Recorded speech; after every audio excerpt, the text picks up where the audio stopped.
আজকে গরিবে নওয়াজের মাজারকে যারা তুলতে বলছে, প্রয়োজন হলে আমরাও এখান থেকে হুজুরের রওজাতে যেতে রাজি আছি না নয়? সত্যি করে বলো, রাজি আছি না নয়? উঠে দাঁড়ান, কারা যেতে পারবেন? উঠে দাঁড়ান, উঠে দাঁড়ান, কারা যেতে পারবেন? দিল্লিতে শুধু চিল্লাতে যাব না, দিল্লিতে শুধু চিল্লাতে যাব না, যারা সংবিধান ও দেশকে মিটাচ্ছে তাদেরকে না বাতে আমরা যাব, রাজি আছে? ওয়াকফ বিল এত সহজে করতে দেওয়া যাবে না, তাতে লক্ষ যুবকের বুকে তাজা দিতে রক্ত দিতে হলেও আমরা দিতে রাজি আছি, রাজি না রাজি নয়? কিন্তু এরপরেও আগামী দিন শুধু রাস্তায় দাঁড়িয়ে দাঁড়িয়ে আমরা লড়াই করবো কেন? রাস্তায় দাঁড়িয়ে দাঁড়িয়ে কতবার চিল্লাবো? তাই আগামী দিন সেন্টার হোক, রাজ্য হোক, সব জায়গাতেই আমাদের পক্ষে উপযুক্ত পায়া দাঁড় করিয়ে রাখা দরকার আছে না নয়? আছে না নয়? শিক্ষা অর্জন করুন, জানুন, না জানলে জেনে নিন। যেখানে অন্য কারো সাধারণ জায়গা থাকবে, মন্দির তো অনেক দূরের কথা, সাধারণের একটা জায়গা আছে, ওই জায়গাকে কেউ যদি জোর করে মসজিদ করে ওইখানে নামাজ হবে না কেন? বাঁচাবার জন্য লড়াইয়ের দরকার আছে না নাই? হাত তুলে বলুন, লড়াইয়ের দরকার আছে না নাই? একদিকে যেমন ওয়াকফ বাঁচবে, অপরদিকে সংবিধানের ঐতিহ্যটাও বাঁচবে। হাত লম্বা করে তুলুন, দরকার আছে না নাই? প্রয়োজন হলে আমরা ব্রিগেড যাব, আপনারা প্রস্তুত আছেন? হাত তুলে বলুন, প্রস্তুত আছেন? প্রস্তুত আছেন? হাত নামান। ওই কে কে আসবে প্রশ্ন করবেন না, কে কে আসবে প্রশ্ন করবেন না। আমি একা থাকবো, সঙ্গে আওলাদে আল্লামা থাকলে অসুবিধা আছে আপনাদের? হাত তুলে বলুন, অসুবিধা আছে? কলকাতায় ভিআইপি জায়গা ওয়াকফের, রাজ্য সরকারের আজকে আমলা বলেন, নেতা লিডার বলেন, তারা সব দখল করে বসে আছে। তারা আবার ময়া কাঁদা নেবে, কাঁদছে মুসলমান, চিন্তা করুনি, আমরা তোমাদের ওয়াকফ বাঁচিয়ে দেব। শেষ কথা বলে যাই, নিশ্চয়ই আপনারা শুনেছেন সুলতান হিন্দ গরিবে নওয়াজ খাজা মঈনুদ্দিন আজমিরি, জিনার দরবারে আমরা লক্ষ লক্ষ মুসলিম হিন্দু সবাই যাই। আর গত 14 বছর ধরে আমার দেশের প্রধানমন্ত্রী তিনিও চাদর পাঠাচ্ছে। আরে কত বড় আপনি নিমক হারাম, আপনি নিজে চাদর পাঠিয়ে সেই বাজারটাকে আজকে ভাঙার চক্রান্ত করছে। আমি যুব সমাজকে জানতে চাই, শুনে রেখে দাও, গরিবে নওয়াজ তিনি, যিনি তিনার ইশারায় ঘোড়া বসেছিল, সেই ঘোড়াকে তোলার এমন করে সেই সময় ক্ষমতাশালীদের ক্ষমতা হয়নি। আজকে গরিবে নওয়াজের মাজারকে যারা তুলতে বলছে, প্রয়োজন হলে আমরাও এখান থেকে হুজুরের রওজাতে যেতে রাজি আছি না নয়? সত্যি করে বলো, রাজি আছি না নয়? উঠে দাঁড়ান, কারা যেতে পারবেন? উঠে দাঁড়ান, উঠে দাঁড়ান, কারা যেতে পারবেন? দিল থেকে বলছেন যেতে পারবেন, যেতে পারবেন। এ লড়াই কিন্তু শেষ থেকে ছাড়তে হবে, কেন বারবার হয়েছে কাউকে খেতে দিলে সে ও শুতে চাইছে। অতএব এই জায়গা শেষ আমাদেরকে করে ছাড়তে হবে। তাই আপনারা এই জায়গা থেকে পিছপা হওয়ার ব্যাপার নেই। আগামী দিন বিভিন্ন জায়গায় করে করে কলিকাতার রাজপথে আমরা নামবো। কলিকাতায় করার পর পুরো দেশ জুড়ে বিভিন্ন জায়গায় আন্দোলন চলছে। সবাই আমরা একসাথে হয়ে অন্য রাজ্যের মানুষদের এক হয়ে আমরা যাব দিল্লিতে, রাজি আছেন না নয়? দিল্লিতে শুধু চিল্লাতে যাব না, দিল্লিতে শুধু চিল্লাতে যাব না, যারা সংবিধান ও দেশকে মিটাচ্ছে তাদেরকে না বাতে আমরা যাব, রাজি আছে? আমি বুঝাতে চাইছি, এভাবে যদি পুরো দেশ জুড়ে আমাদের গোটা 20 যদি এমপি থাকতো, যখনই বলেছিল ওয়াকফ সংশোধনের নামে এই বিল হবে, ওই গোটা 20-র মধ্যে থেকেই একজন উঠেছি, একটা ছুঁড়ে প্রথম মার। কেন তুই দেশের সংবিধানের বিরুদ্ধে কথা বলছিস? কিন্তু আমাদের তো কেউ নেই বাপ, আমাদের তো কেউ নেই, সব হাতছাড়া করে ফেলেছি। আজ শপথ নেন, আমাদের ভুল যদি ভাঙে, সময় যদি আসে, ওয়াকফ বিল এত সহজে করতে দেওয়া যাবে না, তাতে লক্ষ যুবকের বুকে তাজা দিতে রক্ত দিতে হলেও আমরা দিতে রাজি আছি, রাজি না রাজি নয়? কিন্তু এরপরেও আগামী দিন শুধু রাস্তায় দাঁড়িয়ে দাঁড়িয়ে আমরা লড়াই করবো কেন? রাস্তায় দাঁড়িয়ে দাঁড়িয়ে কতবার চিল্লাবো? তাই আগামী দিন সেন্টার হোক, রাজ্য হোক, সব জায়গাতেই আমাদের পক্ষে উপযুক্ত পায়া দাঁড় করিয়ে রাখা দরকার আছে না নয়? আছে না নয়? অঙ্গীকার করছেন তো নাকি? অঙ্গীকার তো নাকি? আল্লাহকে সাক্ষী রেখে হাত তুলে বলেন, মুনাফিকি নয়, আল্লাহকে সাক্ষী রেখে বলেন। আজকে বড় দুঃখ, আজকে বড় আফসোস, একটা কেউ আমাদের বলার নেই। ওয়াকাব নিয়ে বলবে কে? আমাদের কেউ নেই। আরেকটা কথা মনে রাখবেন, আমার ভারতবর্ষের 140 কোটি মানুষের মধ্যে 100 কোটি মানুষ হলো অশিক্ষিত, তাদের পেটে বিদ্যা নেই। এ বিদ্যা দেওয়া হয়নি ইচ্ছা করে, তাদেরকে ইতিহাস পড়ানো হয়নি। তাদেরকে যে ইতিহাস পড়ানো হতো তাহলে তারা বাবর, আকবর, হুমায়ুন এ দেশের জন্য কি করেছে সেটা জানতে পারত।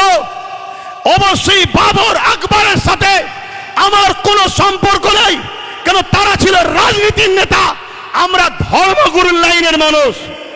তাই বলে যায় তারা মিথ্যা প্রচার করছে বাবর, আকবর, হুমায়ুন নাকি মন্দির ভেঙে মসজিদ তৈরি করেছে। আরে শিক্ষা অর্জন করুন, জানুন, না জানলে জেনে নিন।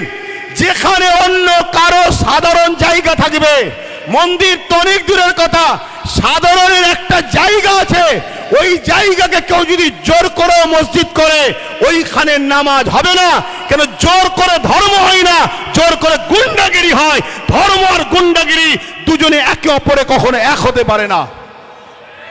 কিন্তু আজকে এইভাবে আমার দেশের একটা সমাজকে ভুল বুঝিয়ে দেশের মানুষের মধ্যে বিভাজন লাগিয়ে দিল।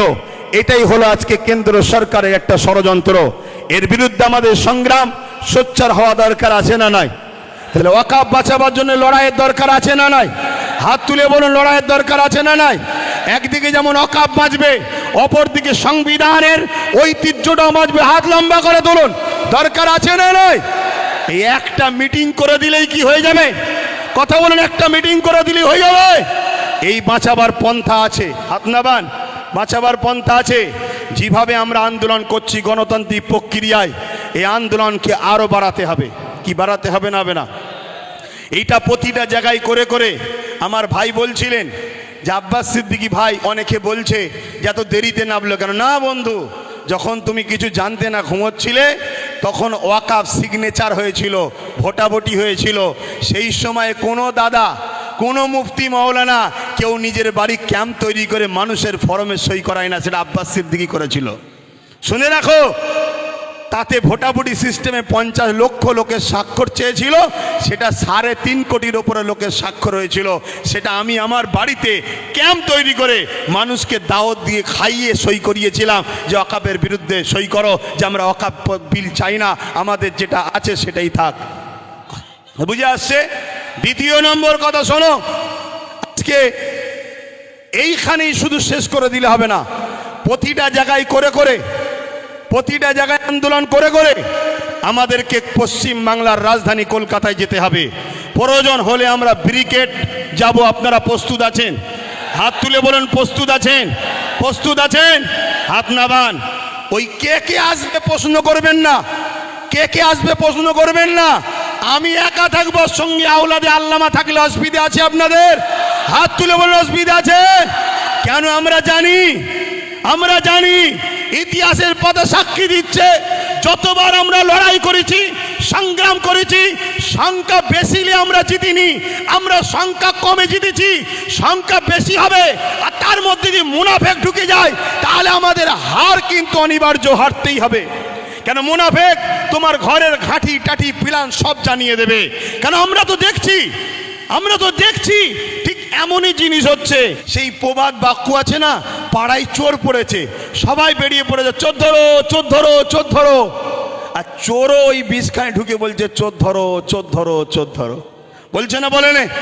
আরে কলকাতায় ভিআইপি জায়গা ওয়াকাফের, রাজ্য সরকারের আজকে আমলা বলেন, নেতা লিডার বলেন, তারা সব দখল করে বসে আছে। তারা আবার ময়া কাঁদা নেবে, কাঁদছে মুসলমান, চিন্তা করুনি, আমরা তোমাদের ওয়াকাফ বাঁচিয়ে দেবো। আচ্ছা বলুন, এটা কি ধোঁকা নয়? কথা বলেন, ধোঁকা না? ধোঁকা নয়। কেন? আমরা নাম ধরে বলতে পারি, কালীঘাটে টিপু সুলতানের সন্তানের মাজার রয়েছে, তার কবরের ওপরে দোকান হয়ে গেছে, ওটা ওয়াকাফের জায়গা। আমি বললাম না আপনাদের পীর গোড়াচাঁদ আব্বাসী হুজুরের 900 বিঘে জায়গা আজকে হয়ে দাঁড়িয়েছে কত? 92 শতক। এই লড়াইটা করতে হবে, কিন্তু এই লড়াই কোন গাদ্দার মুনাফেককে নিয়ে নয়। এই লড়াই আমরা সংগঠিত হব, প্রকৃত যারা সংবিধানকে ভালোবাসে, প্রকৃত যারা ইমানদার, আমরা সংগঠিত হয়ে এই লড়াই শুরু করেছি। ইনশাআল্লাহ এই লড়াইয়ের শেষ ইনশাআল্লাহ আমরা করেই দেখাবো, বলুন ইনশাআল্লাহ। আর আগে বাইজিৎ ভাই বলছিলেন 1947 আইন তৈরি হয়ে গেছে ভারতবর্ষে। আজকের দিন থেকে যেটা মন্দির মন্দির থাকবে, যেটা মসজিদ মসজিদ থাকবে, যেটা গির্জা গির্জা থাকবে, ওখানে তুমি হাত আর দিতে পারবে না। কিন্তু দুঃখের বিষয়, কোর্টের মধ্যে কিছু জজ হয়েছে, তারা আজকে মুখ চাওয়াচাই করে দেখে, আইনকে দেখে না, আইনকে তারা রেখে দিয়েছে। তাই বোম্বাইয়ের এক মসজিদে সার্ভের নামে নোটিশ যেই দিয়েছে, 1.5 ঘন্টার মধ্যে নোটিশ ধরিয়ে দিয়েছে সার্ভের। সেই সার্ভে করতে গেল, মসজিদ কমিটি হেল্প করলো, সার্ভে হয়ে গেল। পরের দিন সকালবেলা সকাল 6টায় আবার গেছে। কেন? গতকাল তো সার্ভে করলেন, আবার আজকে আসছেন কেন? না, একটা অশান্তি লাগাতে হবে, একটা ফিতনা লাগাতে হবে। গতকালকে হয়নি, ওই অশান্তি হলো। সেই অশান্তিতে প্রশাসনের গুলিতে 5টা নিরীহ ভারতীয় জীবন চলে গেল। তার মধ্যে 17 বছরের একজন যুবক, সে গরিব, খেলনা বিক্রি করছিল, তার বুকে যে গুলি লাগলো সেও মারা গেল। এটা হলো আজকের ডিজিটাল ইন্ডিয়া আমার মোদি সাহেবের।